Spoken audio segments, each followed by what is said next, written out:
Hello, Catherine Foley is my name, and I'm going to read today from my book Beyond the Breakwater, and today's chapter is chapter 34, A Gentleman Caller. We used to call him Dripsy in primary school. It was an affectionate nickname, but thinking back, I'm not sure if he liked it or not. I was never clear about how he got his nickname, but I think it had something to do with feeding a calf when he was small.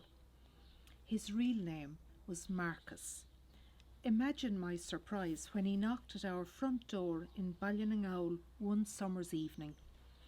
I was now a student at university in Cork, where I was studying for a Bachelor of Arts degree in English and Irish. But I was at home on holidays at the time of his visit. My father was busy making a couple of new lobster pots in one corner of the room. He looked up and greeted Dripsy in Irish. "Dias Murragut," he said. In school, in Rowngashay, 6th class, I remembered how he used to sit in front of me and another girl, and how he would twirl around full of mock outrage when we tried to write on the back of his neck with a biro, or how he'd leap up like a scalded cat when we dug the tip of a compass into his backside. We were full of devilment, sitting in the back row, and we loved annoying Dripsy because he'd react and pretend to be cross. But he had an infectious laugh, and we loved making him squeal. Dripsy answered my father's greeting and wove his way unsteadily into the room, his unsteadiness making me realise that he was most likely on his way home from the pub. As he came closer, I noticed how he had the same freckles and feathery light red hair of his youth. "This is Marcus," I said, introducing him to my mother, who was sitting in her armchair, her legs tucked under her, knitting away. She smiled at Marcus and glanced briefly at me.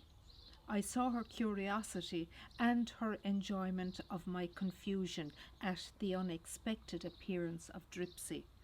I could see what both my parents were thinking. How interesting, here's a suitor come to call on our daughter. It felt awkward, but I invited him to sit down. He took a seat and sat up straight as best he could. He took a moment to take stock of the room and the three of us. I sat back into my seat in the fourth corner and took up the dress I had been altering. We were a hive of industry. Dripsy swallowed nervously. We had no television or radio on, all three of us too consumed in our work to think of such distractions. Evening time, before night fell, was always a period of great activity and creativity in our house. While it was still bright and balmy outside, my parents would beaver away in the garden or in the kitchen, digging or cooking, carving or painting until the light was gone and the creative urge was spent. My father put his pots down for a moment to chat with Dripsy, who seemed to be struck dumb. I saw a blush of embarrassment spread across his face. He smiled, but it was as if the confidence that had carried him up to our front door had suddenly deserted him, and he found himself tongue-tied and alone in a room full of strangers now.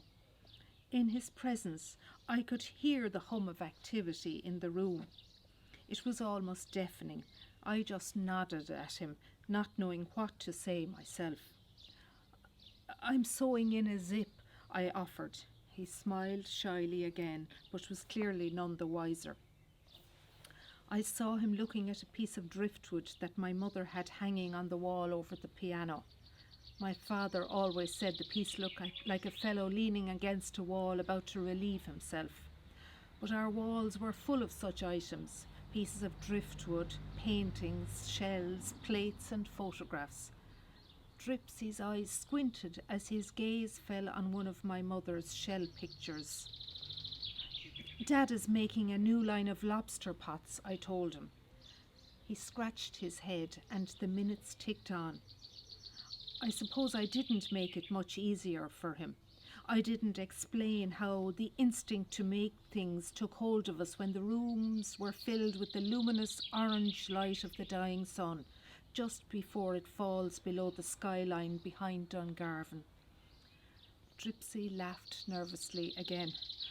It's like the Irish Countrywomen's Association, he said. We laughed at his observation, knowing he had us down to a T and that he had hit the nail on the head when he compared us to the ICA. Despite this, I was not amused by his unannounced appearance. Even when he gave me a hangdog look, my expression was condescending. Inside, though, I suppose I did feel some pity. I saw the little boy in his merry eyes, and I knew he was unmanned and that he'd come on a fool's errand.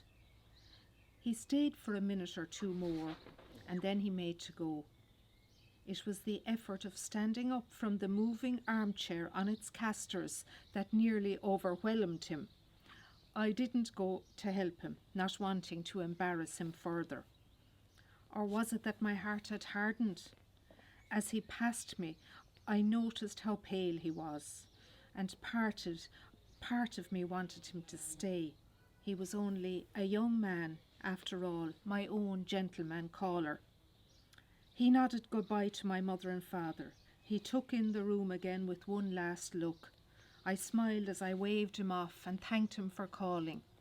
The ring of Guinness around his mouth curled into a sort of crumbled ellipse when he smiled.